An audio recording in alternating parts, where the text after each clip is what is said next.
Head Coach Scott Satterfield press conference. David starts off with a quick opening statement. Please raise your hand for questions. Yeah, I just first of all very disappointed, obviously, in the outcome of that game. I think for 3.5 quarters, our guys played outstanding. Did some really good things. Had a 21-point lead, I think, at some point there late in the third quarter, and then obviously didn't play well, did not finish.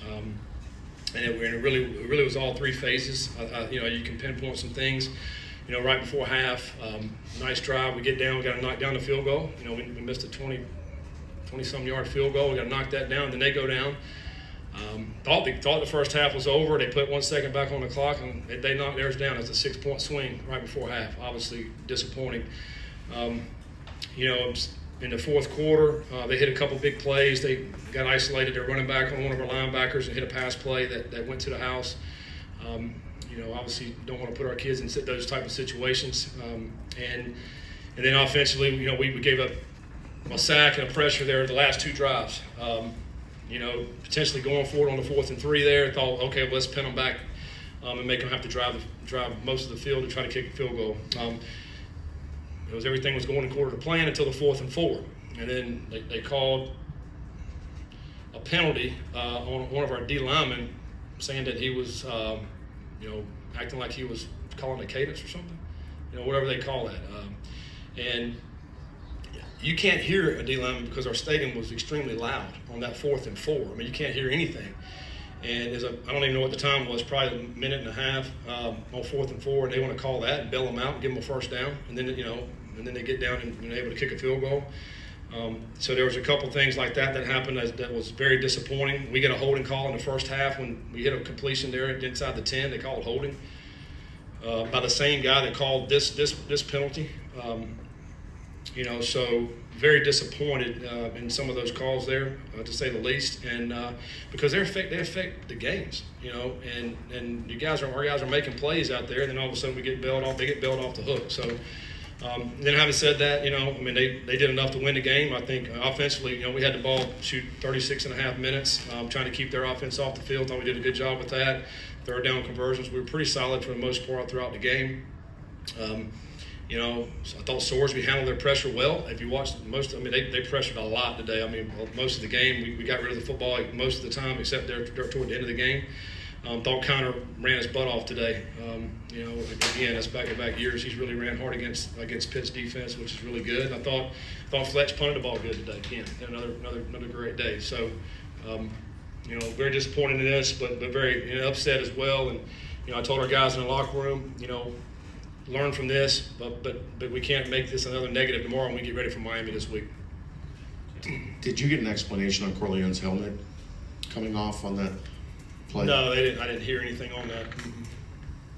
Didn't hear anything what they said. You had a 2nd and 1, take Corey off the field, put Evan in, loses 2 yards, and then you throw.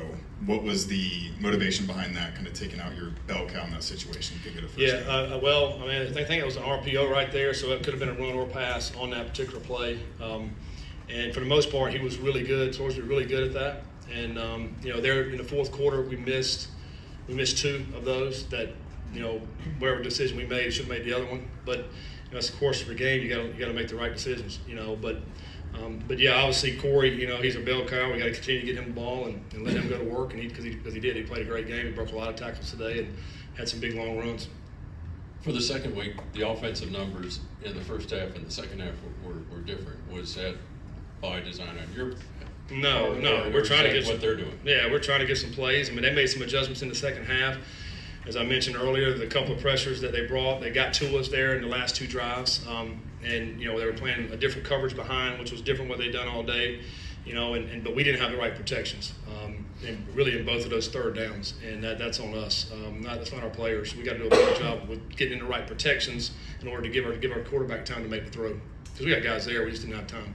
All off season and leading into the season, whether it's your staff, the players they talked about, protect the net, protect home field.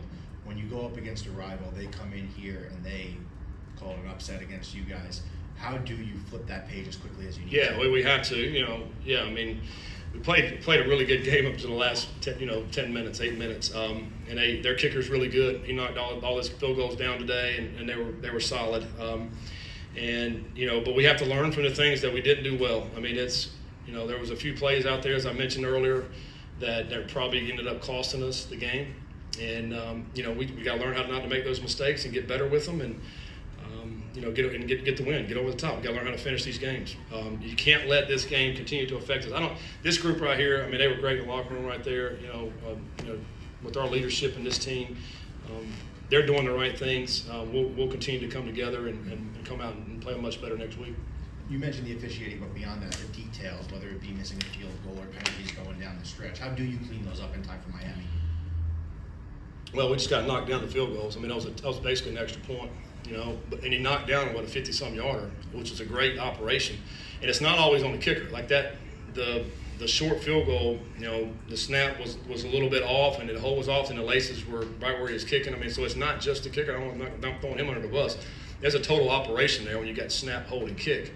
But we got to clean that up because we missed two, in the first two games. And, and then the penalties, I mean, that's obviously we don't want any penalties. I mean, I think we're playing pretty solid with the penalty in the penalty game. But that was obviously a costly one at 4th and 4. Again, that's a huge moment to be calling that particular penalty, in my opinion. Coach, I know that this isn't the result that you wanted today, but can you speak to this rivalry and bringing it back the past two seasons? Yeah, I mean, it is a good rivalry. The two teams are not too far away, and they used to play every year, and it is a great rivalry. I mean, there's two evenly matched teams. I thought last year and this year. We recruited a lot of the same players. One, they're in the ACC, we're in the Big 12, so there's just a lot of rivalry back and forth with that, and I think it's a fun game. Our guys, our fans, I think our players, they get up for this game. It's a fun atmosphere, either there or here. It's one of these games that, I think you remember back to some of the past history games of the game. So, but we're moving forward. We're in a new league now, and, moving on to the Big 12. It kind of seemed like Desmond Reed was basically doing whatever he wanted in the run and pass game. How do you scheme around such a twitchy guy like that, and why weren't you guys able to make the necessary adjustments to stop him? Yeah, I mean, he's a good player. I mean, he's low to the ground. He's got great center of gravity. He'll make you miss, but he also has long speed. I mean, that's what makes him special is the fact that sometimes when you get some low center of gravity guys, they're quick right here, but they don't have the long speed. He's got both, and he's got good hands too.